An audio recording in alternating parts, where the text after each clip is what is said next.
जटाटवीगलज्जलप्रवाहपावितस्थले गलेवलं व्यलम्बिताम्बुजङ्गतुङ्गमालिकां डमड्डमड्डमड्डमन्निनादवड्डमर्व्ययं चकार चण्डताण्डवं तनोतु नः शिवं शिवं शिवं जटाकटाः सम्भ्रमद्भ्रमन्निलिम्प निर्गरी विलोलवीचि वल्लरी विराजमानमूर्धनि धगद्धगद्धगज्ज्वलल्ललाटपट्टपावके किशोरचन्द्रशेखरे रतिप्रतिक्षणं मम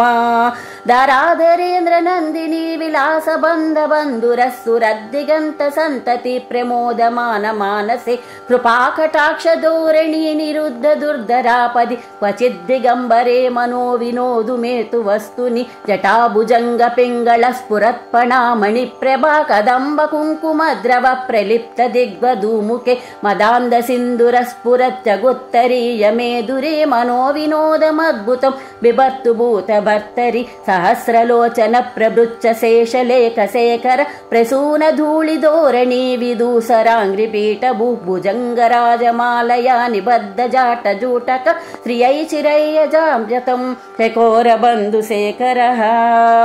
ललाटचत्वरज्जलद्धरञ्जयस्फुरिङ्गभानिपीतपञ्चसायकं नमन्निलिम्पनायकं सुधामयूकलेखया विराजमानशेखरं महाकपालिसम्पदे शिरोजटालमस्तु नः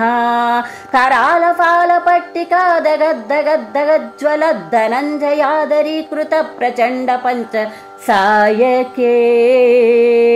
धराधरेन्द्रनन्दिनी कुचाग्रचित्रपत्रक प्रकल्पनैकशिल्पिने त्रिलोचने मतिर्ममा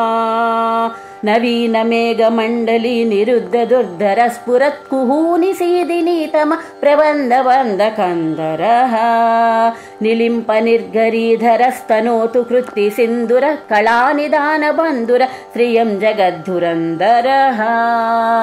प्रफुल्ल नीलपङ्कज प्रपञ्चकालिमच्चटा विडम्बिकण्ठकन्धरा रुचि प्रबन्धकन्दरम्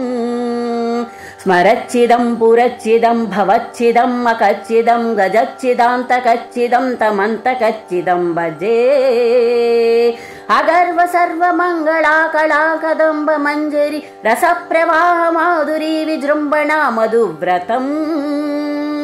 स्मरान्तकं पुरान्तकं भवान्तकं मखान्तकं गजान्तकान्तकान्तकं तमन्तकान्तक भजे जयत्वदभ्रविभ्रमद्भ्रमद्भुजङ्गमस्फुरद्धगद्धगद्धि निर्गमत्कराळपालहव्यव धिमिद्धिमिद्धिमिद्दिवन्न मृदङ्गतुङ्गमङ्गलध्वनिक्रम प्रवर्तित प्रचण्ड ताण्डव शिवा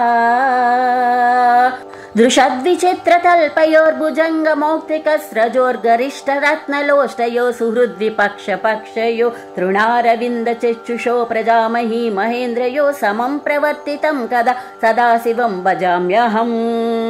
कदा निलिम्प निर्गरी निकुञ्जकोटरे वसन् विमुक्तदुर्मतिः सदा शिरस्तमञ्जलिं वहन् विलोललोललोचने ललाटफाललग्नकः शिवेति मन्त्रमुच्चरन् कदा सुखी भवाम्यहम्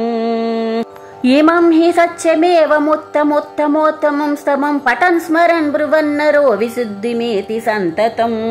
हरे गुरौ सुभक्तिमासु याति नान्यदा गतिं विमोहनं हि देहिनां सुशङ्करस्य चिन्तनम् विमोहनं हि देहिनां सुशङ्करस्य चिन्तनम्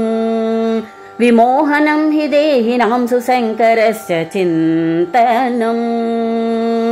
पूजावसानसमये दशवक्त्रगीतम् यशम्भुपूजनमिदं पठति प्रदोषे